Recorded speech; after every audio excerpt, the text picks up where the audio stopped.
All right, welcome to another interior real estate photography tutorial. Today we're going to be talking about how to make your workflow even faster. Some of these things you probably already have in place, and if your workflow is pretty fast, then this is not a tutorial for you.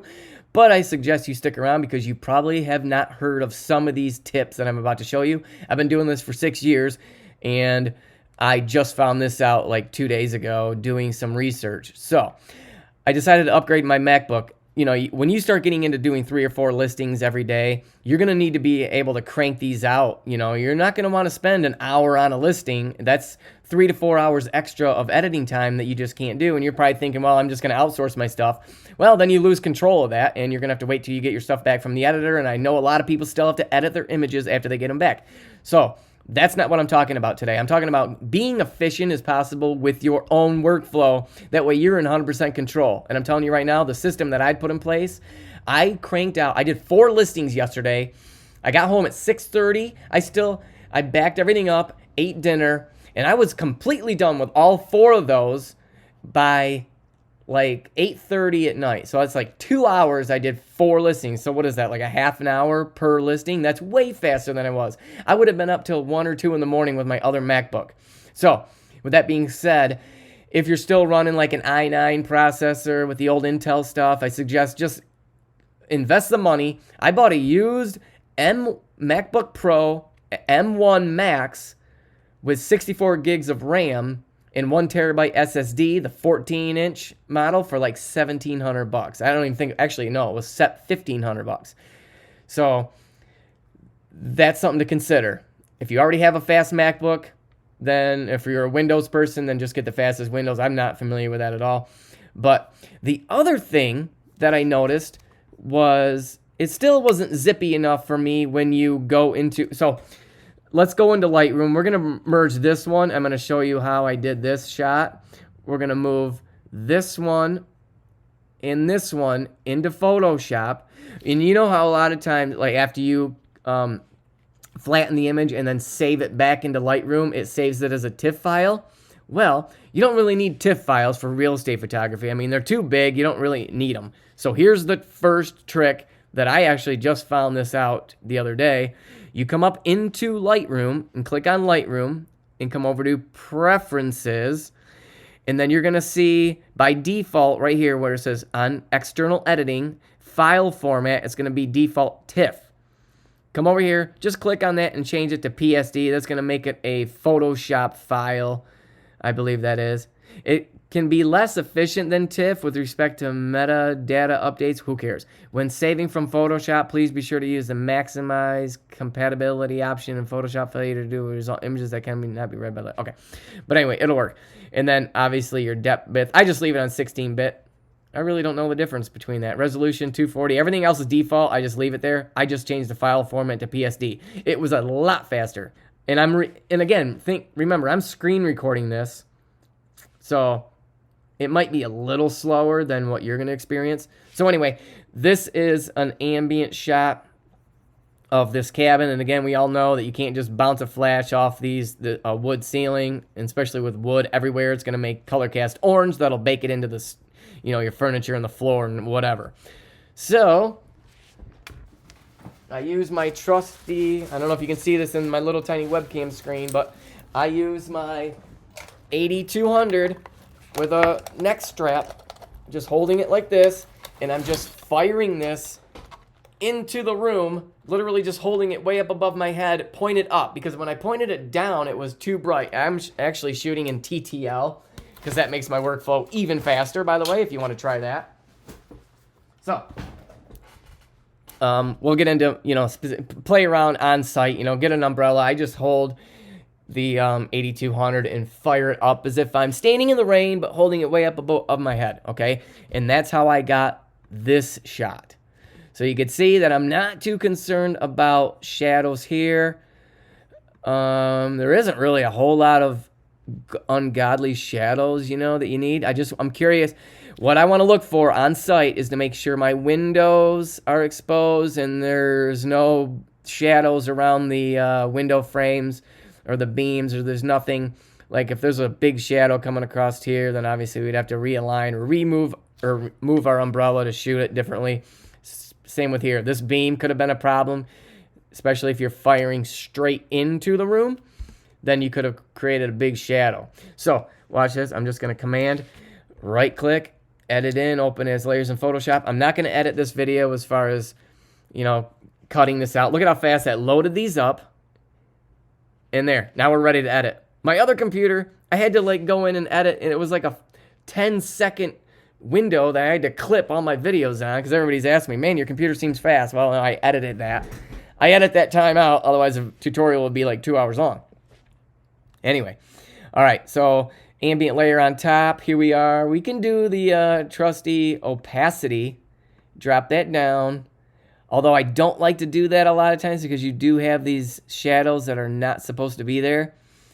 But let's get that opacity back up. We're just going to create a layer mask and use our brush tool. Make sure black is selected. Also check opacity up here to make sure that's at 100%. I love the flow to be at 6. And we just start painting back in our windows. There we go. Get that glare off the floor.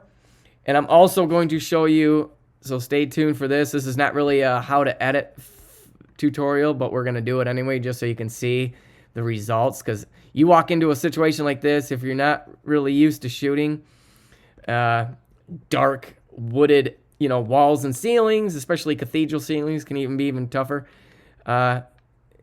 it can really screw you up. So, I mean, you don't have to get it close. You just want the window view. Let the ambient do a lot of the work. I'm just kind of brushing in some more of that, that flash just to brighten things up. Okay. So next we want to, at this point, I would flatten it, which I'm going to go F3. I'm not going to do that yet. I'm going to show you how to create real quickly.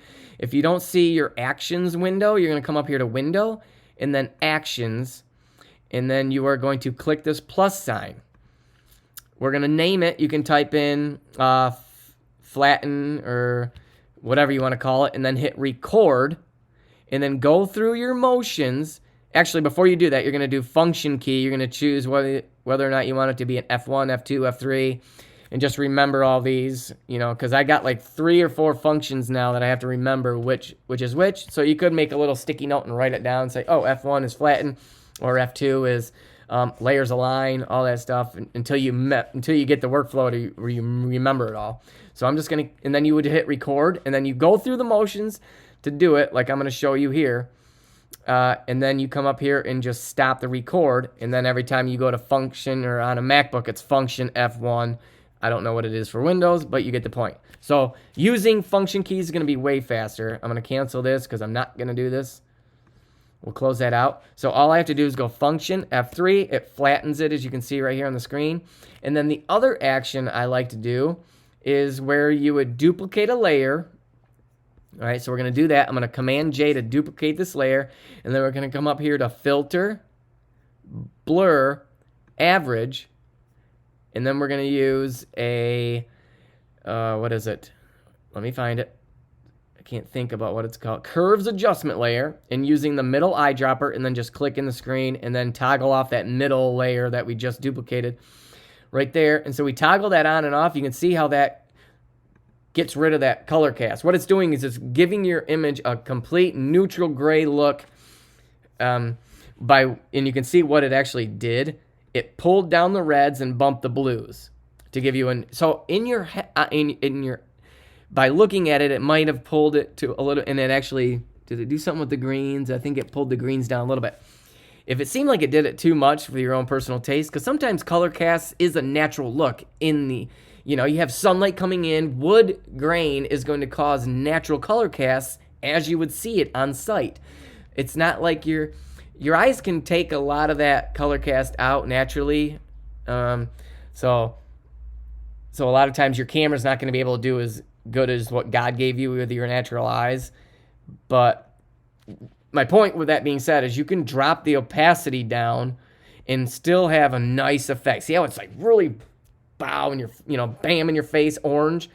You can cut that down so it's a lot more subtle and it gives it the true look to it instead of trying to do luminosity mode, because a lot of times luminosity mode doesn't have the same effect where it is in a standard house with white walls, white ceilings, that kind of thing. I'm a big fan of luminosity mode, but I found like at 50% of the time it works. And when it works, it's great. You know, it does actually work. But this method on top of luminosity mode works really well. So I'm just going to Command Z to back out of all this. And I'm going to show you if I can get out of here. There we go. So after that, we would Command F3 to flatten it or whatever preset you decide to use your action. And then F1 would be my color correction mode. I don't even know what you want to call it. And again, we're right back where we started, but we're a lot faster. And then you don't even have to do anything else. I'm going to come back to F3 and then watch this. Command S to save it. And done. It's saved. And that's with screen record going on too. So it's even a little bit faster than that.